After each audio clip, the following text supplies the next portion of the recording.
Na estrada o gosto, a caminhada, só o tempo que dá. Na unção, na fala, na missão, o que se deu, o que se dá. Quando as mãos tocaram outras mãos, tudo se fez.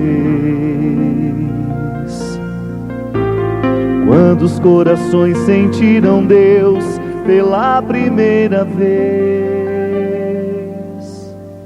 Em cada página de uma história há muito pra se viver. Quando a rosa da nossa memória volta a florescer, nós seremos sempre jovens ao entardecer, entregando a flor da vida para outro ser. Cantarei, cantará, cantaremos sem parar. Cantarei, cantará, e outra vez a rosa irá. Cantarei, cantará, cantaremos sem parar. Cantarei, cantará, e outra vez a rosa irá. Na estrada o gosto, a caminhada, só o tempo que dá. Na unção, na fala, na missão, o que se deu, o que se dá. Quando as mãos tocaram outras mãos, tudo se fez. Quando os corações sentiram Deus pela primeira vez. Em cada página de uma história, muito pra se viver. Quando a rosa da nossa memória volta a florescer, nós seremos sempre jovens ao entardecer, entregando a flor da vida para outro ser. Cantarei, cantará, cantaremos sem parar. Cantarei, cantará, e outra vez a rosa irá. Cantarei, cantará, cantaremos sem parar. Cantarei, cantará, e outra vez a rosa irá. Creia em mim. Muito boa noite. Que prazer, que alegria imensa poder começar mais um ano aqui com vocês. Hoje, dia 1º de janeiro de 2009. A flor do ano de 2008 sendo entregue agora para que nasça a flor de 2009. Bonito demais, minha gente. E o poeta já dizia que foi muito sábio quem inventou essa história de dividir a vida, de fazer a gente ter essa sensação de que as coisas estão começando.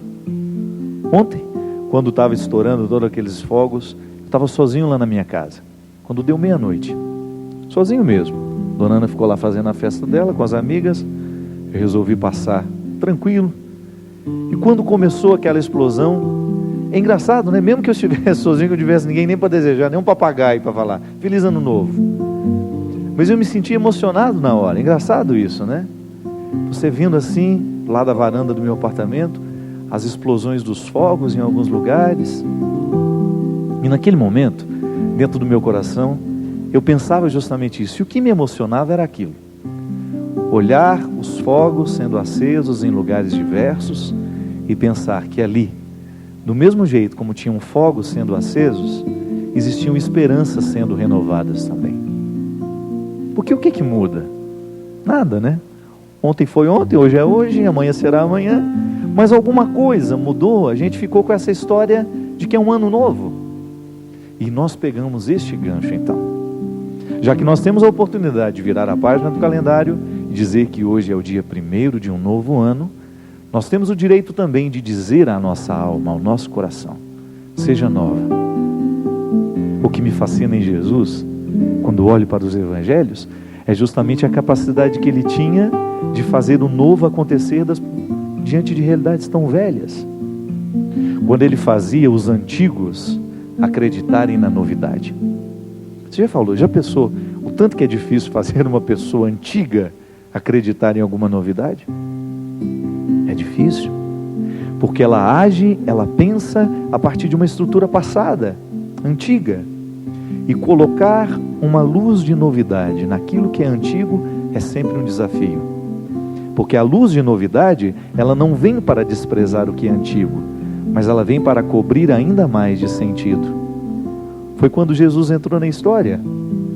Não é que ele anulou a história da salvação que já tinha acontecido até aquele dia, mas ele colocou uma nova luz sobre os antigos acontecimentos. Continua valendo a passagem pelo Mar Vermelho, a terra prometida, a palavra dos profetas. Mas por que Jesus é o ponto alto da revelação de Deus na história? Porque ele é a luz definitiva, através da qual agora nós vamos ler os antigos acontecimentos.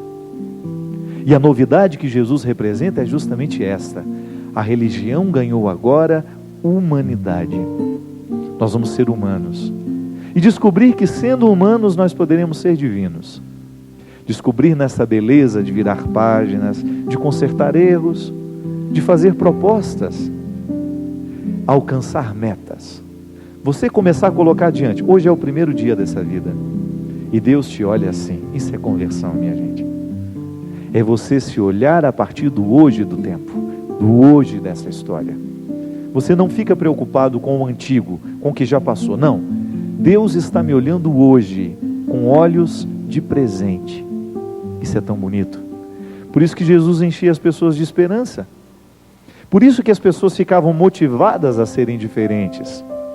Porque elas aceitavam a luz de serem olhadas assim, com atualidade. Eu já falei disso algumas vezes. Como é cansativo a gente ser visto de um jeito antigo. Quando a pessoa olha para a gente, parece que não está muito disposta a ver novidade. Mas como a gente se enche de esperança, cada vez que nós somos iluminados por um olhar de novidade. O olhar amoroso é sempre assim. Ele enxerga a novidade por trás do antigo. A minha vida continua do mesmo jeito, a sua também. Só que tem um detalhe: nós podemos acender uma luz nova hoje, fazer propostas para você mesmo, antes de fazer propostas para cumprir para os outros olharem, para verem, não, para você mesmo ficar feliz. Eu estava vendo ontem no programa de televisão uma mulher que emagreceu 140 quilos no ano passado, em 2008. Ela estava com mais de 250 quilos. E ela já estava quase morta. O nome dela eu me recordo. Esqueci. Não, vou lembrar. É um nome diferente. Aquela mulher, ela estava movida pelo desejo de viver. Estava quase morta. Estava praticamente entregue ao poder da gordura. Porque você sabe, a gordura paralisa, ela já não tinha mais disposição de se levantar, e ela decidiu que iria emagrecer. Me parece que foram 147 quilos para ser exato. Gente, é tão lindo quando você descobre numa pessoa, e ontem, passando, ela emocionada, vendo o vídeo antigo dela toda sem disposição, sem mobilidade, e agora ela corre 1 hora por dia. Imagina o que é isso. Uma pessoa que não saía da cama no início do ano, ela terminou o ano correndo 1 hora por dia. Isso é lindo demais, minha gente. Isso é lindo você descobrir numa pessoa a capacidade de quebrar a estrutura do que é antigo. Mas aí pode ser que você não tenha nada para emagrecer e que os seus pesos sejam outros. Pode ser que eu e que você, a gente venha descobrir que os excessos que nós precisamos deixar para fora, julgar fora, são outros. Excessos aqui da nossa personalidade, do nosso coração, dos nossos ódios. Como faria bem para nós hoje julgar pela janela os ódios que nós alimentamos ao longo de 2008? Ser olhado com olhos de Jesus. Permitir que os olhos de Jesus atinjam você aí agora e sopre nos seus ouvidos. viva diferente a partir de hoje. Sou eu que lhe dou essa oportunidade. É Jesus que nos entrega essa possibilidade. É tão bonito, gente, a gente poder começar uma nova história, reescrever um novo tempo. E o desafio é para nós, é para mim, é para você. Ligue para nós, hoje você pode até participar ao vivo aqui. 0 operadora 12 31 86 26 00. Será um prazer imenso a gente ter a sua participação aqui hoje, no primeiro programa Direção Espiritual do ano de 2009. Boa noite, Christian. Tudo bem de ano novo? Renovadas as forças? Eu tenho pena de quem... Aqueles Réveillon que termina às 6 horas da manhã, 7 horas da manhã, não é?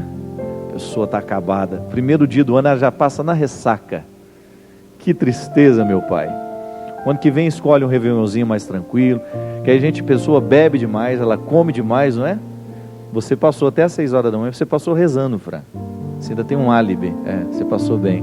Você está só com ressaca de sono. O programa é aquela ressaca moral, né? Pegou... Eu tenho um amigo meu, toda vez uma vez eles foram para uma balada, né? Ele e a namorada. Aí disse que na hora que ele acordou assim de manhã, que ele encontrou com ela, né? Na sala, aqueles dois com aquela cara de que tinha levado uma surra. Um caminhão de cimento passou em cima deles, né? Aí disse que ele olhou e só falou assim: não havia necessidade. Poderia ter economizado um pouquinho, né? É a vida, né, gente? É a vida. A gente tem os excessos mesmo, não adianta.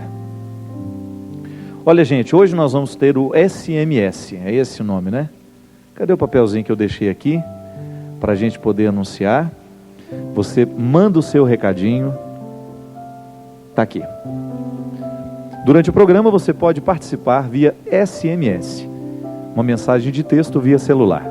Envie o seu comentário sobre o programa, desejo feliz 2009 para quem você ama. De repente você está indo numa cidadezinha e quer mandar lá para a ponta do país. O torpedo com as palavras tem que começar CNTV, dê um espaço e escreva a mensagem. E envie para 49400.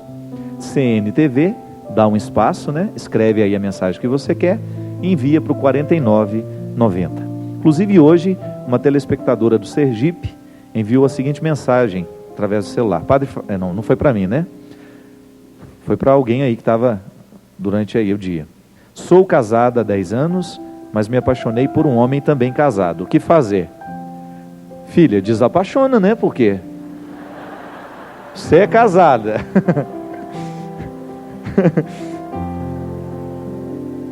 Pelo amor de Deus, sacode essa poeira, porque é aquela velha história.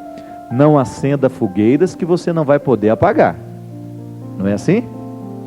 Eu como padre, gente, eu sempre tenho esse princípio comigo. Como é que eu vou conseguir manter uma vida de padre? Uma castidade, né? Uma vida saudável? A partir do momento em que eu sei direitinho onde é que está a minha fraqueza. Se eu fico alimentando a minha fraqueza, é claro que eu quero ser fraco. Agora, se eu me policio, se eu me protejo, né? Para que eu tenha condições de vencer as dificuldades que são próprias da minha opção, a vida de casada é a mesma coisa. Mulher que não tem um comportamento como de mulher casada, que fica aí toda hora, né? Paquerando como se fosse uma solteirinha, vai correr o risco. Então, vale a velha história. Cuidado para não acender fogueiras que você não vai poder apagar. Ou então abrir porteiras que você não vai poder fechar. Essa história de apaixonamento é uma história complicadíssima. É casada com um homem casado, não tem como dar certo, gente. Vão ser 2 lares que vão ser destruídos, que vão ser prejudicados. Então, o sacrifício de agora impede o sofrimento de amanhã. E, gente, uma traição dentro do casamento, ela é tão séria, porque, primeiro, a pessoa está traindo a si mesma. Né? Toda vez que a gente é infiel, a gente está sendo infiel com a gente também. Aí você está sendo infiel com sua esposa, com seu esposo, você está sendo infiel com os filhos. Aliás, essa é uma dor que a gente não está acostumado a ouvir muito. Uma coisa é você ouvir a mulher contando o sofrimento que ela tem de ter sido traída pelo marido. Agora vai escutar o que é duro, como é difícil para um filho saber que a mãe trai o marido, trai o pai dele. É muito doído, minha gente. Um filho saber que o pai está traindo a mãe, é doído. Eu acompanho algumas histórias, né, de amigos que eu vejo de perto, né, como os filhos sofrem com a infidelidade dos pais. É muito doído. E o problema, sabe o que é? É a escola que você está fazendo. Que a partir do momento que você é infiel no seu casamento, os seus filhos todos sabem, você não se esqueça que você está perdendo a sua autoridade sobre muitos aspectos da vida, sobre os seus filhos. Porque autoridade não é mandar. Não é o fato de ser pai que lhe confere autoridade. Não. Você é pai, você tem autoridade. Mas essa autoridade tem que ser conquistada todos os dias com seu testemunho. É igual a pessoa que tem um monte de vício e que vai dizer para o filho não ter. Com que autoridade? Só a autoridade da fala, da palavra? Essa não basta. Esta não convence ninguém. Por isso que nós, se você tem uma vida de solteiro, você tem que ter uma vida condizente com a vida de solteiro. Uma vida de casado requer uma outra postura. Não adianta querer viver do mesmo jeito. Precisa tomar os cuidados para de repente você não criar infernos dentro da sua vida, dentro do seu casamento. Complicado. Mas ano novo é uma época para a gente poder refazer tudo isso aí. Deixa as fidelidades.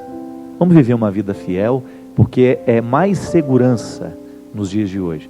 Olha, gente, eu sempre digo, cada vez mais está complicado e difícil de ter filhos no mundo de hoje. Porque os contra-testemunhos são muitos. Então, por isso que nós precisamos primar ainda mais pelo nosso comportamento como pai, como filho, como mãe. Como esposo, como esposa. Por quê? Quanto maior é a dificuldade, maior é a necessidade que nós temos de sermos corretos na nossa postura, na nossa conduta. E mesmo porque esse é o testemunho que vai valer e que vai ficar no coração dos filhos o resto da vida. Isso aqui é uma dúvida. Quem tem, a Maria Helena Xavier, escreve: Padre Fábio, gostaria de saber se Jesus já existia antes de nascer, porque segundo João, no princípio era o Verbo, e o Verbo se fez carne e habitou entre nós. Não, Jesus não existia antes, não. Jesus é o Verbo encarnado. Então, o que nós temos antes? A presença do Verbo. Jesus já é a realidade encarnada, é a pessoa. Então, como é que pode parecer difícil de explicar? É como se fôssemos assim, olha, aqui nós temos uma realidade que existe anteriormente, não tem nome, é o Verbo. Quando ela nasce, ela ganha o nome Jesus. Por isso que Jesus morreu, né? Jesus passa pelo processo de morte. Ele passa pelo processo de desencarnar. A carne morre, o processo final, né? Claro que depois você tem toda a teologia da ressurreição, que é muito mais do que a ressurreição da carne, né? É todo o significado da pessoa de Jesus, do Cristo, da continuidade dele na igreja, é muito mais. A ressurreição não se resume a ser a ressurreição de um cadáver, não. É muito mais do que isso. Por isso que nós não precisamos ter provas concretas da ressurreição, né? Não precisamos. A ressurreição que nos atinge, que nos faz acreditar, ela é muito mais do que a ressurreição do corpo. É toda a presença de Jesus através do Espírito. Então, é uma teologia linda que não vem ao caso agora. Seria necessário muito tempo para a gente explicar. Mas Jesus é histórico, ele nasceu e ele morreu. A presença do Verbo é ahistórica, ela está desde toda a eternidade, né? Então Jesus é assumido na Trindade depois. Nós chamamos isso de Trindade econômica. O que é?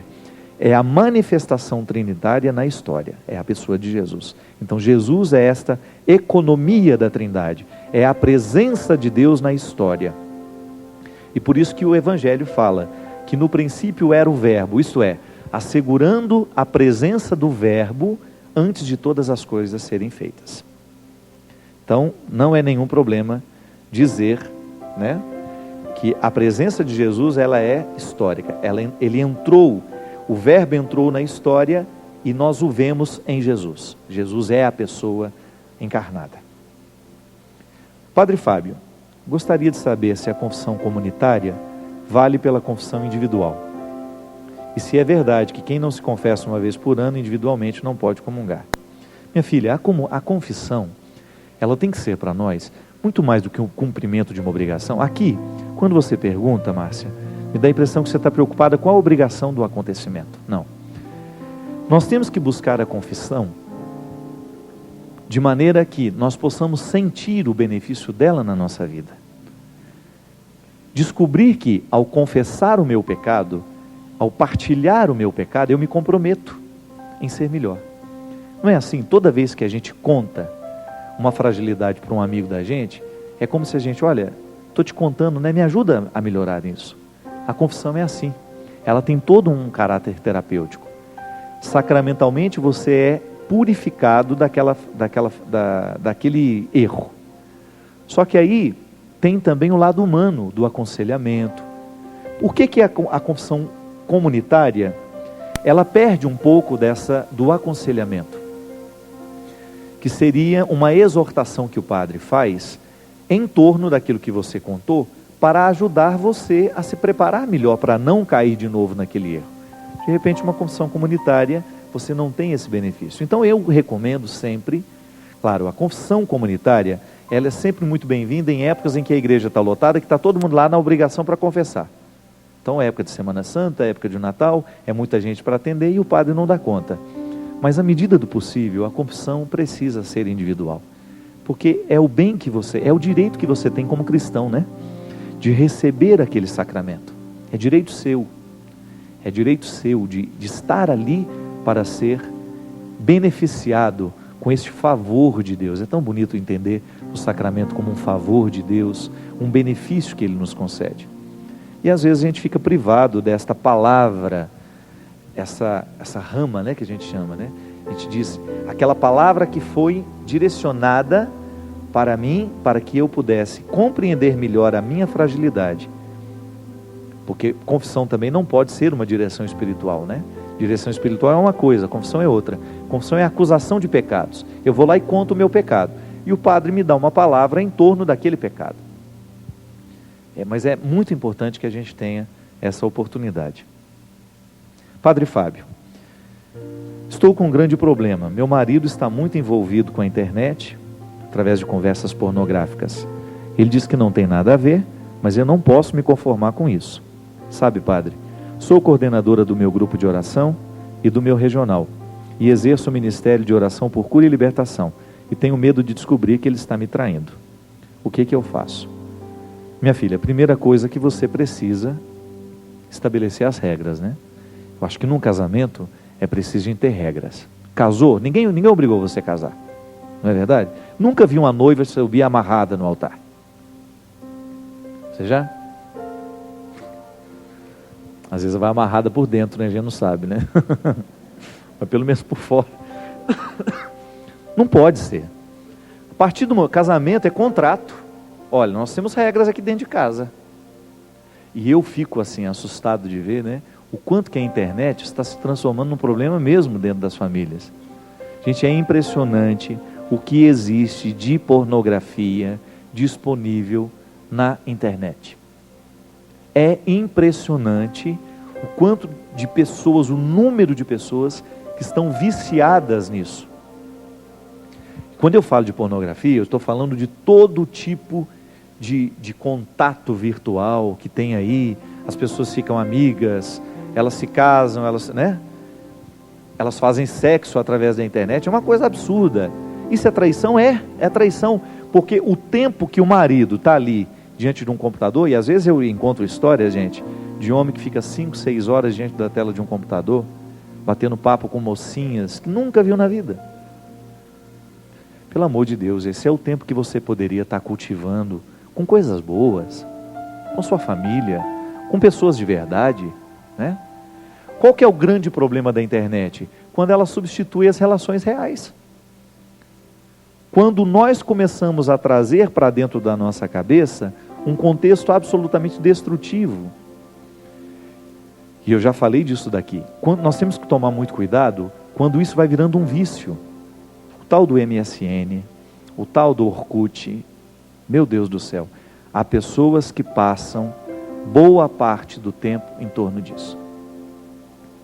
Não fazem outra coisa. Então preciso tomar cuidado. A internet tem que ser para nós um lugar de pesquisa. Eu vou lá, preciso receber um e-mail, preciso fazer uma comunicação com alguém, eu preciso saber, é uma beleza, a gente tem aquele Google, né? Qualquer coisa que você tem dúvida, você joga lá, sai lá um monte de coisa, um monte de assuntos interessantes para o seu crescimento. Agora a pessoa passa horas e horas e horas batendo papo, conversa fiada. Oi, tudo bem? E aí? É aqui, é lá. E aí? E aí? E aqui? E lá? Então, é uma coisa desgastante, né? Que aquilo não tem fim. Eu me lembro, teve uma época que eu estava bem assim, viciado no tal do MSN, há uns 4, 5 anos atrás. Gente, às vezes eu começava a conversar com os amigos ali, eram umas 8h30, 9h da noite, quando via já tinha dado 1 da manhã. Você não percebe o tempo passar. É impressionante. Aí depois deita na cama e fica igual um curiango, né? O curiango dorme de dia e fica acordado de noite, né? Fica lá e não dorme. Por quê? Claro, a excitação das luzes do computador, aquilo o cérebro fica trabalhando a 1000. E o problema é quando é um pai de família que está perdendo a centralidade da vida por causa disso. Pelo amor de Deus, gente. Nós vamos tomar muito cuidado, senão nós vamos ficar adolescentes a vida inteira. Um dos grandes problemas que eu vejo, sobretudo nos homens hoje, é esta adolescência prolongada. Síndrome de Peter Pan, né? Que não quer crescer. O garotinho, a vida inteira. Pelo amor de Deus, minha gente. Essa vida requer seriedade. E hoje, cada vez mais a gente descobre isso, são as estatísticas. As pessoas estão muito pouco preparadas para a vida, do ponto de vista afetivo, do ponto de vista profissional. O despreparo hoje é muito grande. Por quê? Se você vai ver, o nosso tempo é ocupado com bobagens. Nós estamos aqui começando um novo ano. Começa a fazer uma proposta de vida saudável para você. Hábitos saudáveis. Nós precisamos disso.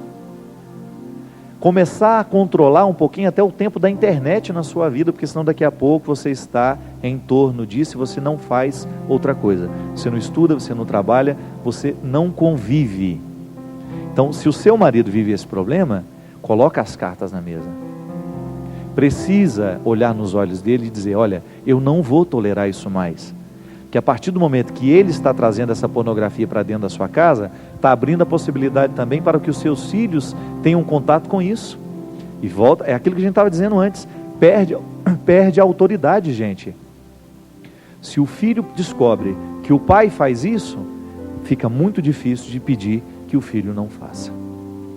0 operadora 12 31 86 26 00. Ligue para falar ao vivo com a gente aqui hoje. Programa de Direção Espiritual. Nós vamos para um rápido intervalo e a gente volta daqui a pouquinho. Estamos de volta com o programa Direção Espiritual. Hoje, essa chácara aqui em Cachoeira Paulista está cheia. Vamos mostrar o povo? Olha ali o povo aí que veio para o acampamento de Ano Novo. Muita gente aqui prestigiando o programa de Direção Espiritual. Falei para eles fazerem uma cara bem bonita de gente inteligente.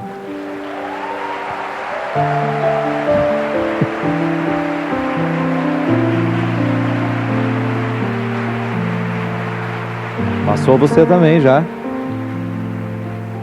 A menina estava reivindicando, mas ele mostrar a gente de carro. Vocês apareceram também, minha gente.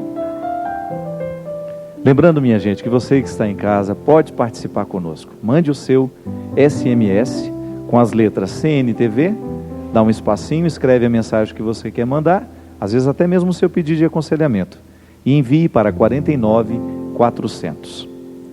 Lembrando que nessa terça e nessa quarta eu gravarei o meu DVD lá no Rio de Janeiro, no Canecão. Primeiro trabalho meu, né? Primeiro DVD. Quero pedir a sua intercessão, você que acompanha o meu trabalho, para que sejam 2 noites especiais, para que sejam 2 noites muito especiais, para que Deus me melhore de vez essa voz que não está boa ainda, para a gente poder fazer um bom registro dessas gravações lá no Canecão.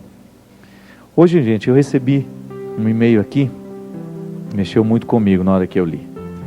Padre Fábio, o meu nome é Maria Alice, eu moro no interior de São Paulo e tenho sofrido muito com meu filho mais novo, de 16 anos. Descobri que ele tem leucemia. Estamos sofrendo muito, Padre. Outro dia eu ouvi o senhor dizendo, numa de suas palestras, que é preciso viver bem o dia de hoje ao lado das pessoas que nós amamos, porque não sabemos quanto tempo nós ainda vamos tê-las ao nosso lado. Nunca imaginei que eu fosse viver de perto essa realidade. Descobrimos a doença dele há 3 meses e o médico não nos deu esperanças. O que fazer, Padre? Como conciliar o amor que sinto por ele com o desespero que me abate? Tento ser forte na frente dele, mas estou em ruínas. Meu marido está totalmente abalado. Não se pronuncia, sofre calado. Temos uma filha de 6 anos. Minha mãe tem me ajudado muito, mas eu preciso de uma palavra do Senhor, Padre.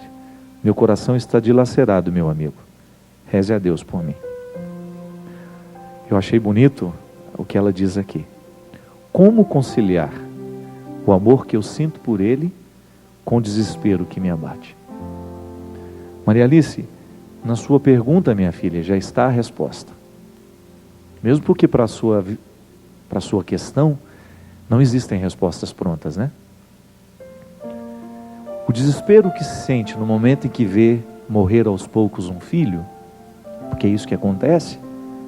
Quantas vezes, minha filha, eu tive a oportunidade de ver as mães sepultando os filhos assim, aos poucos. Porque uma morte anunciada, né? Não é aquele acidente que tirou, não tenho mais possibilidade de ver, não. É aquela doença que vai minando aos poucos. Quando o filho vai saindo de casa aos poucos. Por outro lado, Maria Alice, o único jeito que é possível humanamente de abater esse desespero é vivendo e intensificando a experiência do amor.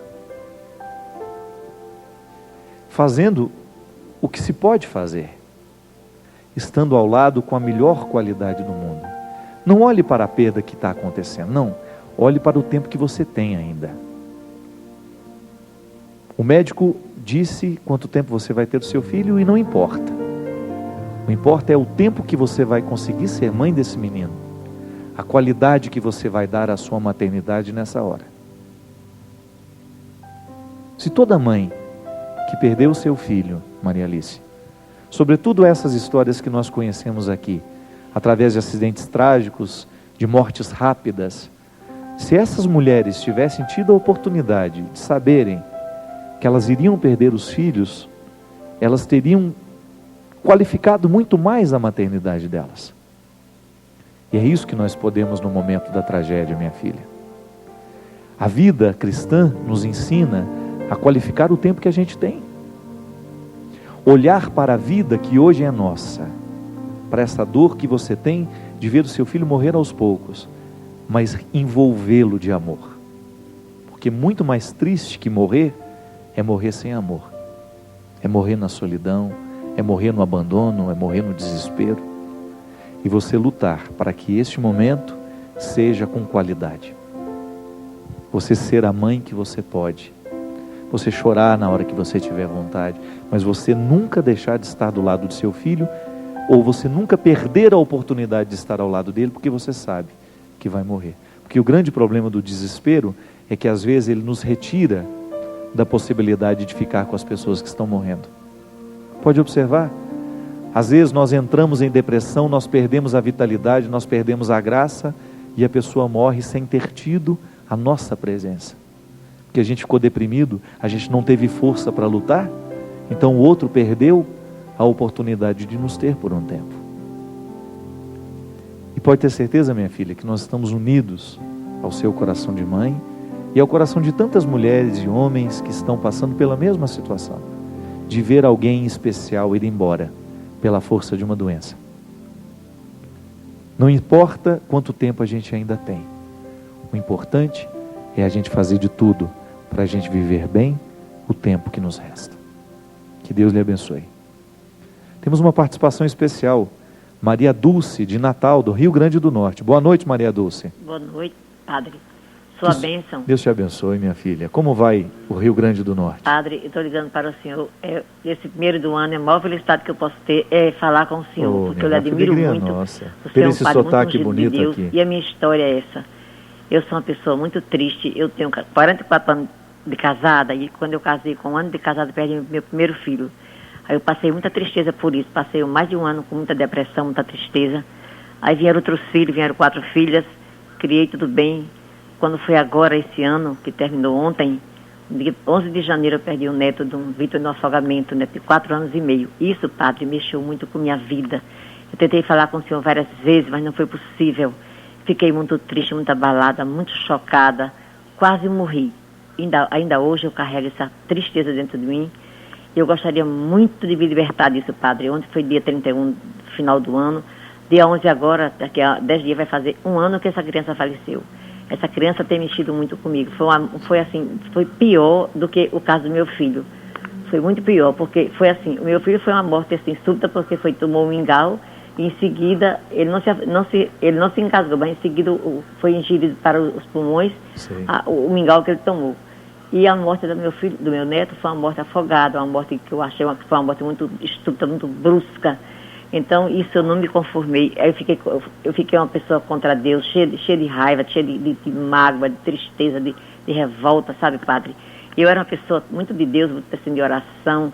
Aí eu me culpei muito. Por quê? A culpa por que eu me culpei? Porque eu achei que eu tinha rezado pouco, achei que eu tinha sido... Eu não sei, eu sei que eu me culpei tanto. Culpei até a minha filha, culpei as pessoas, culpei Deus. Achei que Deus tem tanto poder, deveria ter ido lá, ter tirado ele daquela água, ter salvado meu neto. Então, padre, foi tão difícil, a criança de 4 anos e meio, foi muito difícil para mim, está sendo muito difícil.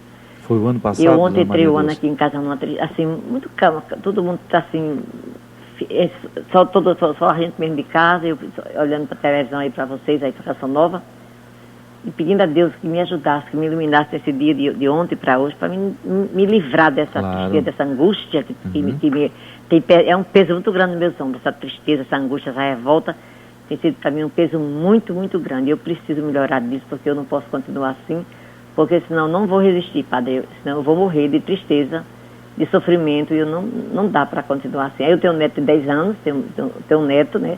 Tinha esse que Deus levou com essa idade, 4 anos e meio, e tem um de 10 anos, fez 10 anos agora no final do ano. Aí sou casada, tenho 44 anos de casada, fiz agora em dezembro, dia 19, tenho 4 filhas. E pronto, agora eu quero que o senhor me diga o que eu devo fazer, padre. Dona Maria, primeira coisa que é muito bonito já de identificar, né, na senhora, é o desejo de mudar. Toda vez quando nós estamos diante de um acontecimento que nos traumatiza, que nos retira o chão, né, porque um acontecimento como esse tira o nosso chão. Um inocente, uma pessoa que a gente ama, morta ali. Estou me lembrando, mãe, da nossa amiga lá de Sergipe também, que passou pela mesma experiência, e ela tirou o filho dela das águas. Foi ela que tirou o menino morto. Dona Maria, eu me lembro que eu toquei essa história, eu escutei essa história, e eu tive a oportunidade de estar com essa mulher, que é a mãe desse menino, lá na beira do Rio Jordão, quando nós fomos para a Terra Santa. E eu me recordo que na hora que eu fiz o batismo dela, a palavra que me veio foi essa. Eu joguei a água do Rio Jordão sobre a cabeça dela, e eu disse para ela assim: retira o seu filho das águas de uma vez por todas. Porque aquele tempo da vida, da morte do menino até aquele dia, ela estava mantendo o menino afogado. Ela não retirava ele da piscina, porque ela só vivia em torno daquilo. Ela não fazia outra coisa. Ela vivia o tempo todo a experiência do afogamento. É aquela velha história, né, gente? O acontecimento está lá e eu não consigo me desvincular dele.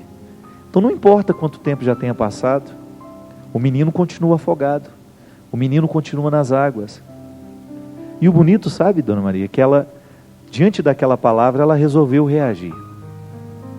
A gente teve a oportunidade de estar com elas no ano passado, a minha mãe até passou uns dias lá na fazenda com eles. E foi muito bonito ouvir isso deles. Padre, a gente agradece muito porque aquela palavra ajudou a minha irmã a continuar a vida dela. Dona Maria Dulce, quem dera eu pudesse retirar essa dor de dentro do coração da senhora. Mas quem sabe a senhora possa começar a também retirar o neto da senhora das águas. Não mantenha ele afogado mais não. Não coloque mais o seu pensamento, não fixe mais a sua ideia, a sua história no afogamento dele. Primeira coisa, retire a culpa. Não tem que arrumar culpado para uma história trágica como essa. Mesmo que descobrir quem é o culpado, não traz o menino de volta. Não resolve a dor da gente, não. O que a gente precisa fazer é agora continuar a vida a partir do que a gente tem. Nós não temos mais como retirar o menino de lá, não temos mais como ressuscitá-lo, nós não temos como devolver a vida a ele, não deu tempo de fazer nada, mas agora há um jeito bonito de fazer a ressurreição acontecer, restituindo a vida na família, trazendo a alegria de volta. Porque todos nós ficamos privados, Dona Maria Dulce. Quando nós temos uma pessoa dentro de casa que não consegue viver o processo da perda, todos nós que estamos ao redor ficamos prejudicados. Ficamos prejudicados. E é bonito a senhora dizer, eu não quero ficar amargurada, eu não quero ser uma pessoa triste. Esta reação já é a ação de Deus na senhora. O tempo da revolta ele faz parte da vida. Nós somos humanos, nós somos frágeis, a gente se revolta mesmo, a gente vai gritar, a gente vai blasfemar, mas isso tem que ser passageiro. O grito e a blasfêmia não corrige o coração da gente, não. O que corrige o coração da gente é a oração de entrega. Senhor, e essa tem que ser a oração da senhora, da filha da senhora. Senhor, eu não tenho como mudar a morte do meu neto, por isso eu quero entregá-lo ao Senhor. Eu quero que o Senhor cuide dele e retire de nós esta culpa. Conceda-nos a graça de continuarmos vivendo sem precisar achar um culpado para essa tragédia. Entregar nas mãos de Deus não significa a gente se alienar, não. Eu sempre digo isso. A gente só entrega nas mãos de Deus aquilo que já não tem mais jeito, porque o resto a gente faz, a gente corre atrás, porque Ele está nos ajudando a realizar. Mas aquilo que não tem mais jeito, deixe nas mãos dele. Retire esse peso da senhora. A senhora está querendo resolver o problema e não tem como resolver esse problema. Não tem como mais trazer esse menino de volta. Por isso que hoje retirá-lo de forma definitiva das águas é deixar e aceitar que a morte aconteceu, mas que agora nós queremos continuar a vida, qualificando o nosso dia a dia, a nossa história, preparando o nosso futuro de maneira mais bonita. Que Deus abençoe muito a senhora, sua família, e faça essa experiência. Entregue nas mãos do Senhor esse neto tão querido e veja nele um intercessor a rezar por vocês. É um legítimo representante no céu, um legítimo representante da família que está no céu, sem sofrimento. Não há nada de ruim, somente nós aqui que ficamos, que precisamos dar um jeito nessa dor. Temos mais uma participação, é a Cleonice, lá de Catalão, Goiás. Boa noite, Cleonice. Boa noite, Padre Fábio. Tudo bem? Olha, eu estou ligando, a sua bênção primeiro, né? Deus te abençoe. Eu estou ligando somente para agradecer a sua presença entre nós. Eu estou muito feliz porque desde que eu comecei a ouvir o seu programa, assistir as suas missas, assistir as suas palestras, eu voltei para a igreja após 30 anos afastada da igreja. Ô, minha filha, que bom, hein? Fico feliz demais. Já valeu tudo que a gente fez aqui, né? Trazer uma pessoa de volta é, sem dúvida, uma experiência bonita. É uma experiência religiosa, né? A gente ser um sinal positivo na vida das pessoas. E eu digo, Cleonice, que mesmo sem lhe conhecer, o seu testemunho me fortalece ainda mais no meu desejo de continuar fazendo o que eu faço, acreditando no que eu acredito, lutando pelo que eu luto, viu? Muito obrigado mesmo, minha filha. Obrigado pelo seu carinho. Padre Fábio, desculpe-me invadir o seu espaço, mas eu preciso desabafar. Peço apenas alguns minutos do seu olhar para ler este e-mail e compreender. E compreenderei se o senhor não achar necessário me responder. Padre, eu cresci nos corredores da Igreja Católica. Sempre acreditei no ofício da caridade, do bom exemplo e, sobretudo, do amor sem medidas, sem regras. Por conviver muito, admirava sacerdotes, missionários, religiosos e religiosas. Confesso que pensava em ser religiosa e até me apresentei como vocacionada em uma congregação. Porém, descobri que não tinha vocação. Era apenas fase de uma vida, na minha juventude, que eu estava tentando me encontrar. Participei de forma dinâmica em vários movimentos da igreja e atualmente faço parte do Ministério de Música. Há 3 anos trabalho como recepcionista em um colégio particular, onde moram irmãs consagradas. E foi nesse lugar que quase tudo mudou para mim, Padre. Digo quase porque ainda acredito nos valores que herdei e que me fizeram apaixonar por homens e mulheres que dão as suas vidas para seguir a Cristo. É lamentável dizer que onde eu trabalho, infelizmente, as religiosas não são religiosas. Maltratam os funcionários, vivem de forma desonesta. E com isso, Padre, boa parte dos funcionários, sem estímulo nenhum, acabam tendo as mesmas atitudes, transformando assim um ambiente de trabalho em um ninho de cobras. Às vezes me pergunto se é certo ficar nesse local, vendo tudo isso, sem poder fazer nada. Tenho medo de perder o emprego. Chego em casa carregada, triste, e só me sinto bem quando faço algum exercício físico. Eu sei que as pessoas erram, afinal faz parte da condição humana. Entretanto, não vejo nessas atitudes somente fraquezas, e sim incoerência, falta de caráter, falta de ética. Tais atitudes são contraditórias em relação aos ensinamentos de Jesus, e ao que tudo aquilo que eu cresci ouvindo. Vez ou outra penso que no tempo em que vivi nos corredores da igreja, eu era mais feliz, pois era ainda mais ingênua. Termino agradecendo ao Senhor por ser uma seta que me leva até Deus. A pessoa não quis ser identificada. É lamentável, né?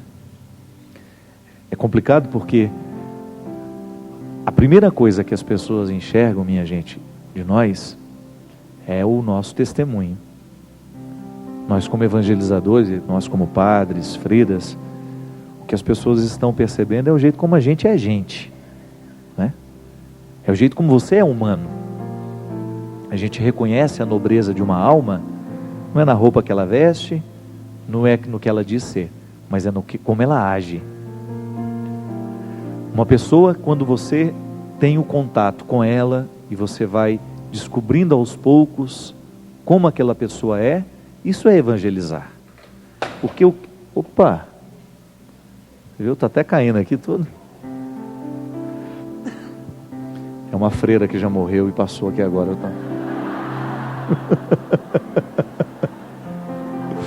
Ficou nervosa. Caiu em cima de você, Cristian? Não, né? É. Mistérios, né? Mas o que a gente percebe do outro é essa nobreza de caráter, né, gente? É isso que evangeliza. O que é a palavra evangelho, né? É a vida de Jesus. Não é a palavra que ele falou, não. É sobretudo aquilo que ele fez, aquilo que ele viveu. Eu sempre digo, olha, a gente precisa ter muito cuidado, porque enquanto a gente está vivendo, nós estamos evangelizando. Evangelizando para alguma coisa. Eu tenho muito medo, porque às vezes, quando eu fico me recordando, quais são as lembranças que eu tenho das pessoas religiosas que passaram pela minha vida? O padre, a freira, isso é tão determinante. Quantas pessoas você encontra que são verdadeiramente traumatizadas na vida? Traumatizadas porque um dia alguém foi cruel com ela. Eu não estou falando de ser cruel, de exigente, não, porque às vezes a gente confunde. As freiras no passado, né, que tomavam conta dos colégios, elas eram muito exigentes, mas era uma exigência amorosa muitas vezes. Você pode ter muitas vezes uma pessoa brava, mas ela é brava porque ela é amorosa. Diferente da pessoa cruel, que é aquela que deixou um rastro de destruição por onde passou. Quando você encontra uma pessoa fortemente marcada por uma presença negativa. É tão triste isso, minha gente. Nós não sabemos quanto tempo a gente tem, qual é a oportunidade que a gente tem de passar na vida do outro. Mas às vezes a gente passa deixando um rastro de destruição. Eu sou muito atento a isso, porque isso me incomoda demais. Eu me lembro que uma vez eu estava saindo aqui da Canção Nova, numa pressa danada, eu tinha terminado o programa e eu tinha um compromisso em Taubaté, eu me lembro direitinho. Eu estava entrando dentro do carro, e aí o povo corre tudo atrás, né? Vai assim, tudo correndo atrás junto. Cada um quer contar uma história. E nisso tinha uma mulher que eu só identifiquei assim, ela correndo também, e eu naquela pressa, apavorado daquele jeito, né? Ela virou assim, padre, tira uma foto com a minha filha, e a menininha veio junto assim, Gente, mas eu falei não com uma vontade, que eu já estava irritado, com atraso, estava chovendo, estava aquela confusão toda. Eu vi que naquela palavra que eu dei, não, você está vendo que eu não tenho condições. Eu falei desse jeito para ela. Aí ela assim, ela parecia ser uma pessoa muito recatada, que tinha buscado todas as forças e as coragens dela para poder pedir aquilo para mim, sabe? Porque tem gente que não está nem aí, né? Você dá uma patada, ela já sai toda feliz e não está nem aí. Mas tem gente que não. Tem gente que faz um esforço danado para chegar perto de você. Está reunindo ali toda uma coragem, e na hora que chega você ainda dá um supapo desse. Eu vi, minha gente, que aquela palavra foi tão agressiva para ela, que ela não conseguiu falar nada. Só fez assim e foi saindo. Eu acho que eu fiquei uns 2 dias com a cara dela na minha cabeça. Eu disse, meu Deus do céu, que porcaria, para não falar outra palavra, que eu fiz agora. Porque na hora que você está assim no seu limite, porque também é injusto com a gente, né? Às vezes a gente põe o outro numa situação e a gente tira dele o que ele tem de pior. Às vezes a gente é injusto com o outro. Mas quando você tem a nítida sensação de que você foi e que você vai se transformar numa recordação ruim para o outro, isso é tão ruim. E não é uma questão de imagem não, porque isso passa. Isso é bobagem. Eu estou falando de magoar mesmo. É de você deixar no outro uma marca negativa. Eu como padre, sobretudo. Você como freira. Eu que tenho muitas amigas religiosas, às vezes a gente fala disso com muita franqueza. A irmã Sandra lá em Maceió, volto a falar dela de novo. A irmã Maria do Carmo lá no Recife. Irmã Flávia, irmã Alcilene, irmã Maria dos Anjos. São pessoas, minha gente, são mulheres que fizeram uma opção pela vida consagrada e que elas trazem diante de si o tempo todo essa responsabilidade. Eu evangelizo quando eu passo no pátio do colégio, mesmo que eu não abra a minha boca. Eu evangelizo quando eu abro a porta e eu recebo alguém. Dentro do hospital, a irmã Gelsomina, lá em Itaquera, em São Paulo. Capacidade que aquela mulher tem de evangelizar todo mundo, sabe por quê? Porque ela percebe todo mundo que está no corredor. Eu me lembro, eu operei 2 vezes lá, eu era seminarista ainda. Ela passava pelos corredores assim, puxando. Aí ela viu uma pessoa falando, pelo amor de Deus, pare de fumar, os meus pulmões estão gritando que querem viver. Isso sorrindo, dando uma dura na mulher, né? Ou então a mulher estava grávida, pelo amor de Deus, pare de fumar, você vai dar um câncer ao seu filho. Aquele sotaque dela. Isso é evangelizar. Mas ela fala com doçura. A palavra dura está sendo dita com doçura. Alguém está se preocupando com você. Agora, quando nós nos transformamos, gente, em pessoas cruéis, pelo amor de Deus, quando você percebe que você foi cruel na vida do outro. Hoje nós estamos começando o ano. É um bom tempo para a gente pensar nisso. Na capacidade que a gente tem de ser cruel com os outros. É impressionante o quanto que mesmo nós, lutando pelo Evangelho o tempo todo, em alguns momentos da vida nós somos verdadeiramente cruéis. A crueldade. Quando você age com maldade, você sabe que você está prejudicando, você sabe que você está machucando e você o faz. Eu não sei. É impressionante porque a gente precisa ter a noção exata dessas coisas. Porque senão a gente vira um rastro de destruição por onde a gente passa. Rastro de destruição por onde a gente vai. O tanto que a gente pode ser hoje, qual é a dosagem da minha bondade? Se eu puder dosar hoje, o quanto que de mim foi bom, o quanto que de mim hoje eu fui cruel, é análise de todo dia. Para que a gente não se transforme um exemplo assim. Olha, a instituição é cristã, mas o comportamento que se tem lá não é. É a mesma coisa que acontece às vezes na nossa sacristia, quando nós estamos preparando a celebração e você percebe que o espírito que prevalece ali não é cristão. O rito que nós vamos celebrar é cristão, mas a atitude humana que acompanha não é. A postura de quem está adiante para fazer, para acolher, não é cristão. Então não sei o que é. É caricatura? É falsidade? É hipocrisia? Não é para ser. Não tem que ser assim. Quem foi que disse que o ambiente cristão tem que ser assim? Não tem que ser. Está na hora de nós começarmos a livrar-nos dessa hipocrisia. Vamos começar a se comprometer um pouquinho mais com aquilo que é o específico da nossa vida. O cristianismo não pode ser uma fachada, não. É atitude, é o jeito como eu trato a minha funcionária que me diz se eu sou cristão ou não. É o jeito como eu divido o que eu tenho, que vai mostrar se eu sou cristão ou não. É o jeito como eu acolho a pessoa simples, a pessoa humilde, a pessoa rindo, não importa. Eu sempre digo isso. O tratamento que nós damos às pessoas que trabalham com a gente, é ali que você está evangelizando. Quantas vezes você escuta de funcionárias que trabalharam muitos anos naquele colégio, muitos anos naquele convento, muitos anos naquele seminário, foi secretária não sei de quem, secretária do tal bispo, secretária do tal padre. E ali? É ali que está o principal da nossa evangelização. Agora, não só eu que tenho que ter o cuidado, não é só o bispo, não é só a freira, somos todos nós. O cristianismo é miudinho. Está acontecendo agora entre nós, na relação que nós nos dispensamos, que nós nos damos, no tratamento que você dá à pessoa,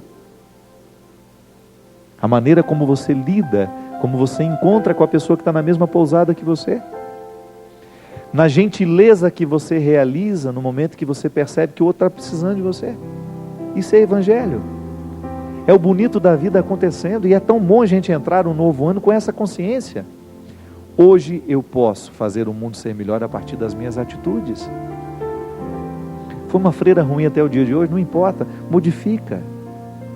Tem condições, aí dentro do seu coração de mulher, tanta coisa bonita que precisa vir à tona. É o seu envolvimento com o Cristo. Apaixonar-se pelo Cristo não é conversa fiada, não. A paixão, o amor que nós temos ter por Jesus, tem que ser de envolvimento mesmo. Eu amo as causas que são dele. E eu quero lutar pelas causas que são dele. Eu quero viver do mesmo jeito que ele, como dizia o Padre Zezinho. De maneira muito simples, de maneira muito direta e bonita. Amar como ele viveu, sonhar como ele viveu, falar como ele falou, ter os mesmos gestos que ele. E isso sim é evangelizar. É a gente ter a postura que traz o outro para perto, ao invés de fazer ter medo da gente. Não. O amor tem que nos aproximar. O amor tem que nos colocar sempre na disposição de estar com os outros com qualidade, para deixar marcas boas. É isso que vale na vida. E o que vai ficar de tudo isso que nós realizamos é justamente esse tempo, essa flor que nós fizemos desabrochar. Ô minha gente, vamos começar esse ano diferente. Vamos colocar isso diante de nós. Você aí que trabalha no grupo de oração, você que trabalha na sua paróquia, na sua comunidade, não importa qual seja a nossa religião. Se você tem alguma função nessa vida, exerça na caridade. Se você é diretora, se você é secretária, se você... não importa. Se você é o chefe ou se você é o mais humilde. Todos nós estamos diante da mesma responsabilidade de fazer 2009 ser um ano com mais amor, com mais solidariedade, com mais carinho, com mais ternura. É o que nós estamos precisando. O mundo está necessitado de gente que faça essa diferença. Igual eu estava lá na fila de um supermercado em Taubaté, anteontem, fui comprar um queijo, tristeza, né? Comprar um queijo na véspera do Réveillon, aquele montoeira de gente fazendo compra, e eu com um queijinho numa fila enorme para passar. Nisso tinha um atleticano mineiro na minha frente. Até não é muito satisfeito com ele não, né, atleticano.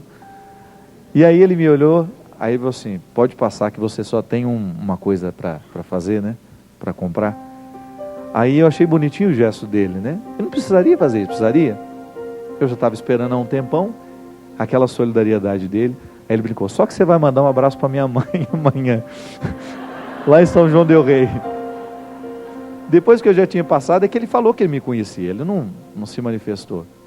Só manda um abraço. Aí eu não sei o nome dela. Ele falou, não lembro, ela lá de São João del Rei. Seu filho me abordou ontem, ele está aí com a senhora, ele disse que estaria, e ele foi gentil comigo. É disso que nós estamos falando. Quando nós descobrimos a oportunidade de sermos gentis com alguém, A senhora deve ter ensinado bem o evangelho para ele. É desse cristão que nós precisamos. Não aquele que está no púlpito, não só aquele que está no altar, mas aquele que está na fila do supermercado, aquele que está lá na quitanda, aquele que está lá na empresa e que é capaz de gestos de gentileza. Oh, pode passar, seja bem-vindo, né? Eu abro a porta, eu faço. Outro dia, lá no aeroporto do Recife, eu lembro que tinha duas mulheres assim, elas com umas malas pesadas, e eu, com meu secretário já levando a minha, né? E elas precisam subir uma escada. Eu falei assim, você quer que eu leve essa mala para a senhora? E já fui pegando. Ela levou tanto susto, ela levou, pensou que eu estava roubando a mala, né? Aí na hora que chegou lá em cima, ela virou e falou assim para mim, ô moço, desculpa, eu fiquei assustada, é porque eu não estou acostumada com isso. Aí eu pensei, né? Na hora que a gente pode exercer a gentileza com alguém, o outro leva susto, porque a gente não está acostumado com ela. É mais fácil não ser, mas pode ser diferente, a partir de mim, a partir de você.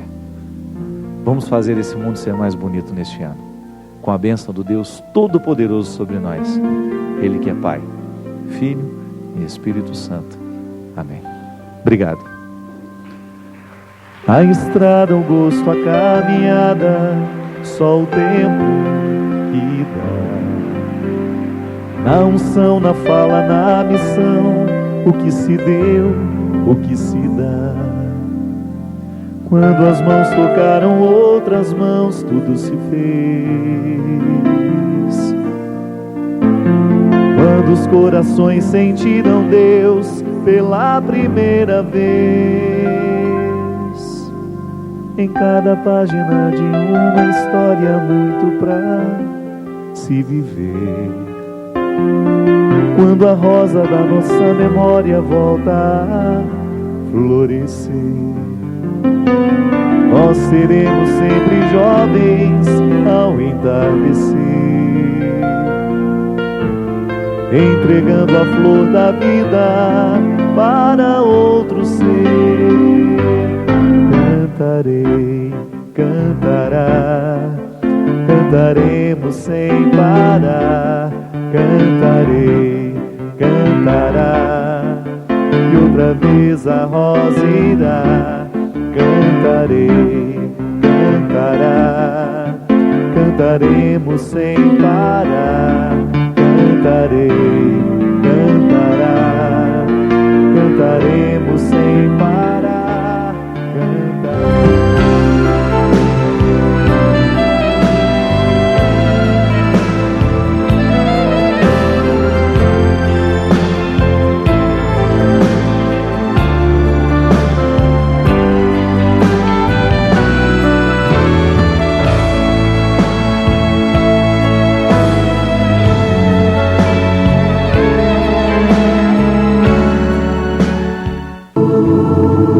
A família aprende a conhecer o rosto de Deus, se amando de montão.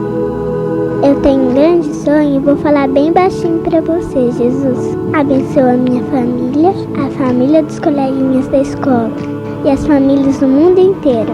Amém. Reúna a sua casa e venha participar do acampamento para as famílias, 16 a 18.